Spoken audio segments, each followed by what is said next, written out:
Ciao a tutti, quest'oggi facciamo una ricetta abbastanza veloce, sana, sicuramente saporita e gustosa. Andiamo a fare un risottino con semplicemente asparagi e porri. Quindi cosa facciamo? Prendiamo i nostri asparagi, adesso dipende da quali usate, se acquistate già le punte sono già pronti per essere cucinati e tagliati. Se li prendete interi, cosa dobbiamo fare? Dobbiamo per prima cosa tagliare la parte finale degli asparagi, cioè lasciamo solo le parti più verdi, ok? Li allineate più o meno per fare il taglio, per vedere quale parte tagliare.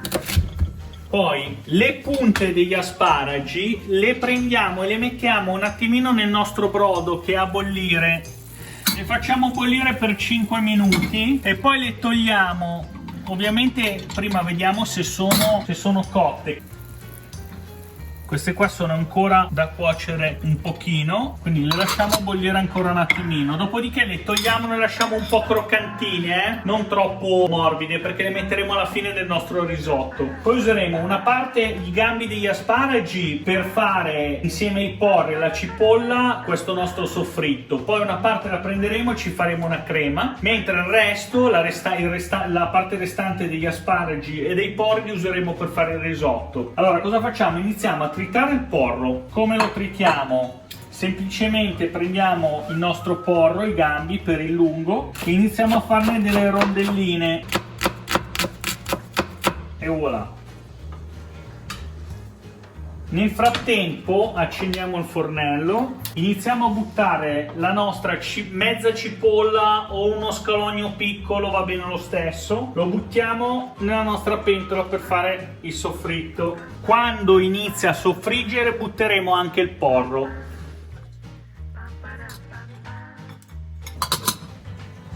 Allora le nostre punte sono pronte e le mettiamo da parte per il momento. Eccolo qua che inizia a soffriggere la nostra cipolla, aspettiamo ancora un attimo. Intanto prendiamo i nostri asparagi, li tagliamo, facciamo dei pezzettini piccoli. Allora vi ricordo degli asparagi, prendete sempre le parti verdi. Buon, sta soffriggendo, iniziamo ad aggiungere il porro. Aggiungiamo ancora un filo di olio.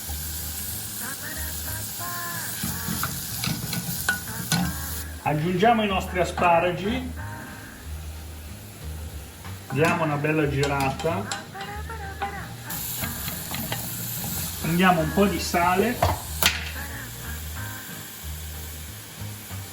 non esagerate col sale perché ci sarà il brodo, se no poi rischiamo di fare tutto troppo salato. Pepe fresco macinato.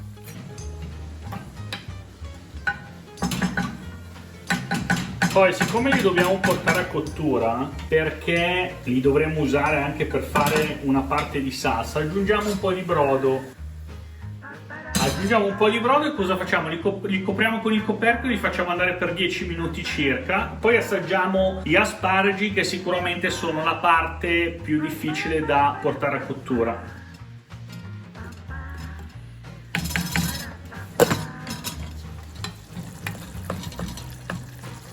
Allora, i nostri asparagi e porri sono pronti. Cosa facciamo? Ne prendiamo una parte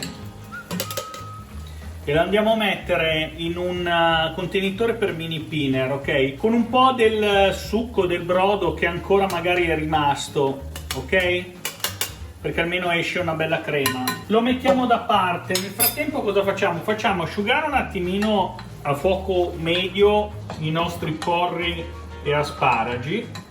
Quando si sono asciugati un attimino, anche se c'è un po' di liquido, non state a preoccuparvi perché tanto il risotto adesso lo asciuga subito. Cosa facciamo? Prendiamo il nostro riso, lo buttiamo, iniziamo a girare. Come vedete, se la nostra signorina inquadra, si asciuga subito e ci servirà a fuoco medio per tostare il nostro riso. Allora, dopo che il riso è tostato per quei 2-3 minuti, andiamo a sfumare il vino bianco.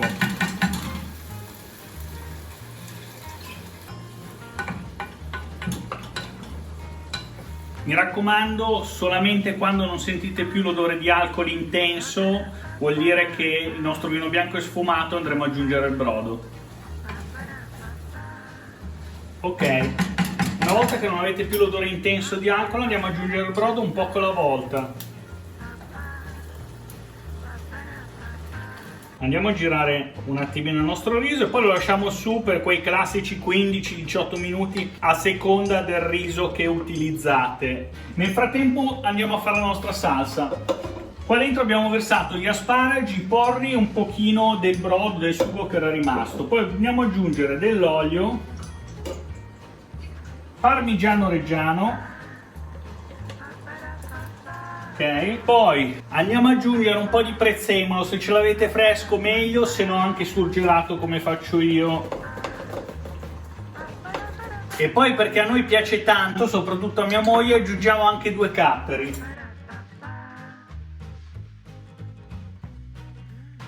Un pizzico di pepe.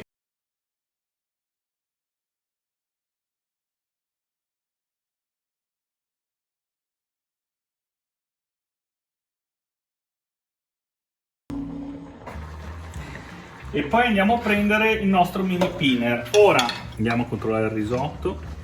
Guardate. Allora, se vedete quando iniziate a frullare che è troppo denso, aggiungete semplicemente un po' di brodo.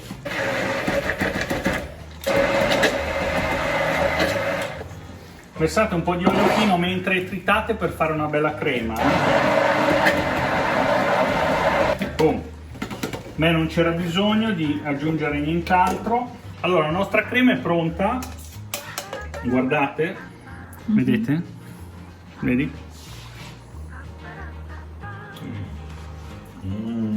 Allora, queste creme che magari vengono fatte, io le uso spesso per mantecare i risotti, per dargli più sapore. E ricordatevi che se vi avanzano queste creme in generale, che vedrete anche in altre ricette, le potete usare anche per condire la pasta, pasta, gnocchi, insomma. Poi magari vi potete inventare di fare una lasagnetta con una crema a base di verdure, insomma sono molto utili in cucina per varie cose.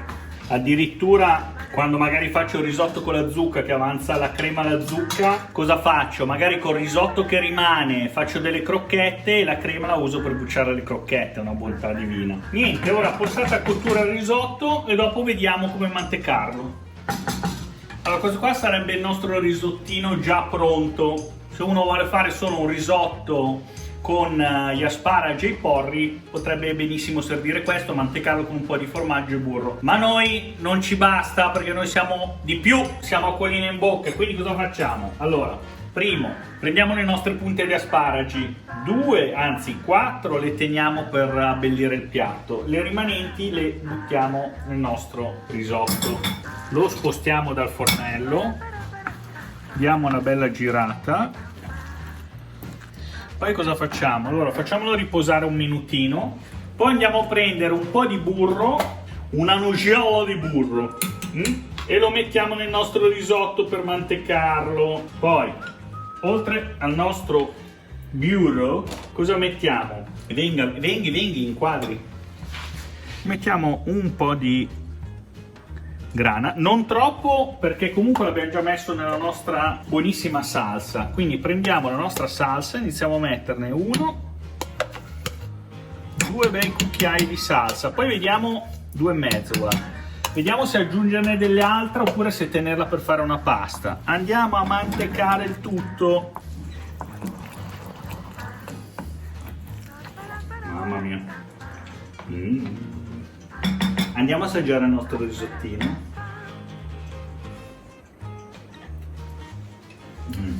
Pazzesco.